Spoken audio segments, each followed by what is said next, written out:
Olá pessoal, Imhotep, sejam muito bem-vindos em paz.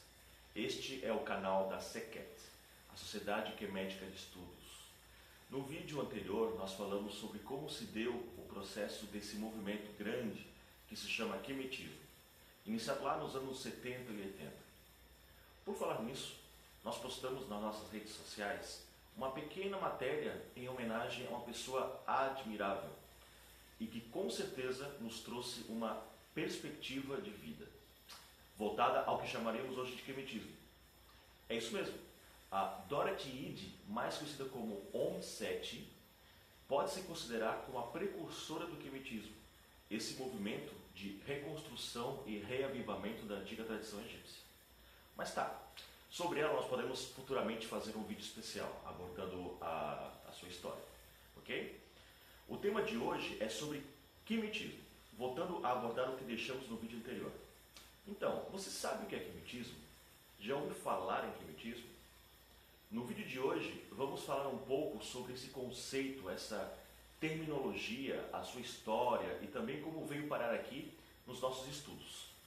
Nós já falamos que o quemetismo teria oficialmente surgido nos meados dos anos 80 nos Estados Unidos, chamado de quemetismo ortodoxo.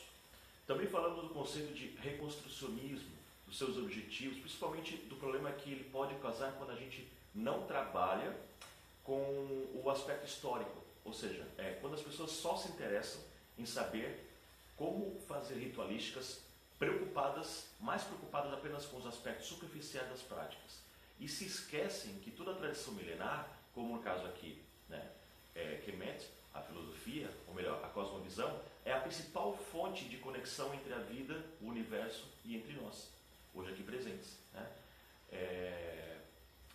Sem a filosofia, o conteúdo, a essência, e nessa tecla vou bater sempre, é mais importante do que as preocupações de como adorar tal divindade. E seguindo essa linha de raciocínio, de preocupação com a essência, é que vamos continuar falando sobre alguns conceitos, ok? Só para exemplificar, em Kemet, assim como nas principais nações onde se pratica ainda o animismo e o totemismo, como na África, por exemplo, a África subsaariana, é possível dizer que existem múltiplos elos em comum. Por exemplo, se tomamos a história da mitologia voodoo, aquela tradição religiosa que tem como base o culto aos ancestrais, nessa tradição, os seus adeptos, eles se agrupam em clãs, que na verdade fazem um tipo de culto de voodoo principal, que ele também pode ser como uma força da natureza, quando algo cultural ou quando a gente está acostumado a dizer aqui, no Ocidente, em egrégora. Percebam como isso é forte e real. Essas famílias, elas são classificadas em 4 tipos principais. Vamos lá. Tem os Ji-Vodun, que são os voduns celestiais, primordiais. Tem os Ai-Vodun, que são os voduns terrenos. Tem os To-Vodun, que é os voduns específicos de uma localidade. E ainda os Renu-Vodun, que seriam os voduns dos ancestrais. Olha que interessante. Por que a gente está abordando isso? Porque para entender como funcionava o aspecto social, religioso em Kemet, muitas vezes encontramos raízes em outro lugar. Mas se entendermos que Kemet ficava e permanece ainda hoje na África, qual é a razão da gente negar ou dar as costas para suas raízes? Detalhe, não estamos falando aqui de panafricanismo, que é outra coisa, que trata mais no sentido político-ideológico, de um movimento social, que visa enfrentar o eurocentrismo, que tem o seu valor. Aqui estamos tratando, na verdade, de recolocar o sentido do quemetismo dentro do mais próximo de uma cultura africana, do Nordeste da África, que floresceu há mais de, no mínimo, 8.000 anos, até construir uma cultura homogênea e que teve suas raízes, muito possivelmente, lá no Alto Egito, que hoje seria o Sudão, e nas nascentes do Nilo, na Etiópia, e por aí vai.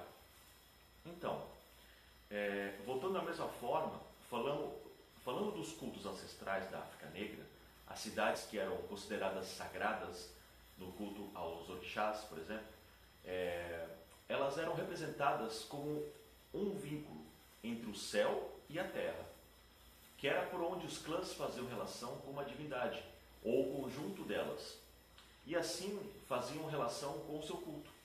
Paralelamente, ocorre da mesma natureza no Egito, na constituição dos nomos, ou das chamadas sepat. Cada sepat constituía uma divisão territorial, que era ministrada por um heritib-a, ou, traduzindo, um nomarca. Não monarca, né? É nomarca, de nomos. Então, nesses locais, todos os sepat tinham uma única protetora ou protetor, mas que também tinham todos os tipos de espíritos subalternos, espíritos elementares e também tipos de espíritos ancestrais, na verdade. Até hoje, entre os negros nilóticos, as diversas tribos que continuaram sua história desde aquela época, até hoje, e que falam o nilótico, um tipo de grupo linguístico que também os antigos egípcios falavam. Tem essas crenças, né? Isso é uma grande evidência histórica e viva. Essas estruturas de clãs pré-históricas foram sistematicamente desmanteladas ainda no Antigo Reino. Então, poderíamos dizer que desde os longínquos períodos pré-dinásticos houve todo um processo de sistematização das tradições negras, nilóticas e de povos do Delta, que mantiveram suas raízes. E com o passar do tempo, essas raízes foram se mesclando com novos processos culturais. O antigo totemismo, que se baseia na ideia de vincular um ser, um objeto ou um ícone, e que se virá como tipo de emblema egregário de um clã ou de uma linguagem, ele se associa isso à pré-existência de uma concepção mais animista sobre as coisas, sobre o mundo. Dessa forma de culto, ela é bem originada no continente africano, dado que em Kemet muitos aspectos visíveis do totemismo chegaram a persistir até a época do período Ixo. Isso segundo o trabalho de história de Lewis Spence. Okay? Mas muitos dos egiptólogos modernos, eles negam o fato de que o totemismo, por exemplo, tenha entrado como uma concepção anterior ou externa no culto egípcio. Essa teoria da negação totêmica egípcia, ela foi primeiramente defendida pelo famoso egiptólogo britânico Sir Wallace Budge, bem conhecido aqui no Brasil. Tem um outro pesquisador, o Gottfried Locher, que afirma que a religião e a organização social de Kemet eram obviamente enraizadas em um sistema de classificação cosmológica totêmico. Tá? Depois essas informações a gente vai passar aqui no nosso vídeo embaixo. Baseado nisso, a gente pode encontrar raízes que podem comprovar o totemismo animista, como em diversos estágios, e até nas ideias de concepção do mundo, cosmovisão, de culturas negroides, nilóticas vizinhas e de mesma raiz, daquelas dos antigos egípcios, e núbios também. Isso é fato. Nessas culturas, essas que reproduzem ainda hoje costumes milenares, a antiga sabedoria e o culto à origem, ou seja, aquele culto ao local original de nascimento, no caso da África Central e Oriental, que é onde nascem as cabeceiras do Nilo, é onde a gente pode encontrar essas raízes. Se formos falar do totemismo, de acordo com o Albert Churchward, o próprio nome totem não é, segundo ele, derivado, como se afirma, da palavra Ojibway, como defendeu Fraser, mas sim do egípcio Te-Emt. Esse hieróglifo, ele é escrito por uma figura composta de duas metades e que possui diversas aplicações, podendo até significar pessoa, humanidade, mortais, mas também o verbo unir, ou ser inteiro, ou o ser perfeito.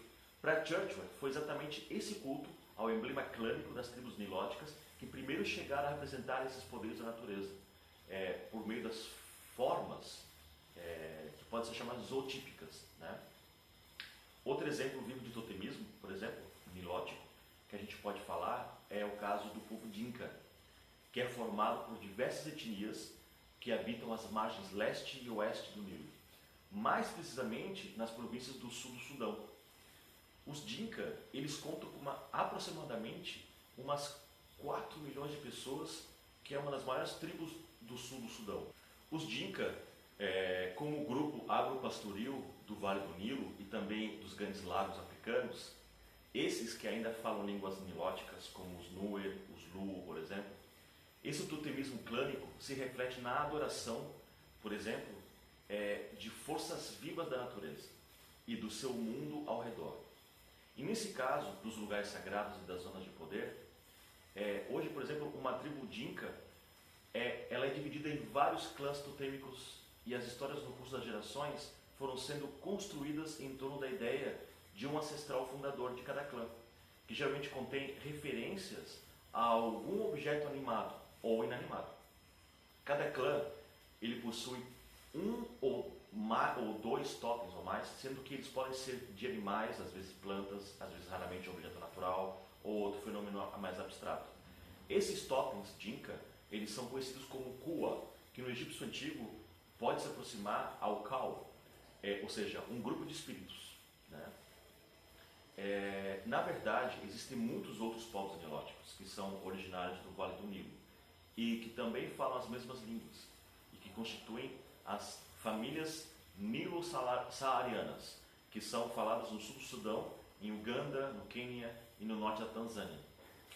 Tem a cultura dos Luo, do Sara, Maasai, Kalenjin, Dinka, Nuer. Todos eles possuem suas crenças milenares ancestrais, algumas delas mesmo aderindo ao cristianismo ou ao islamismo hoje em dia. Mas a mais antiga dessas etnias são com certeza a dos Dinka, que são traçados os seus percursos há pelo menos 8.000 anos atrás, na primeira unidade nilo-saariana, proto-nilótica da época do Paleolítico Superior. Ok? Então, assim, é muito importante a gente estudar a origem, né, pré-histórica da África, para a gente ter uma noção exatamente do que a gente fala. Quando a gente vai falar de Egito, né, Egito pré-dinástico, é importante saber qual é o que circunvizinhava, né, no seu mapa geográfico. Então, só para citar toda essa história, vimos que o quemetismo, como ponte entre o presente e o passado, deve obrigatoriamente respeitar essa tradição, esse amontoado de conceitos e complexidades, e que o simples culto a Neter não fica preso a uma forma ritualística moderna, de contato individual sem o coletivo, nem de desassociação com a natureza. Por isso a importância de estudar o animismo e o totemismo clânico. Bom, era isso. No próximo vídeo vamos falar um pouco mais sobre o conceito de zona de poder e vamos continuar estudando mais coisas. Vamos continuar estudando, né, gente? Egitosofia é isso, é botar a mão na massa. Certo? Conto com vocês, um abraço e Imhotep.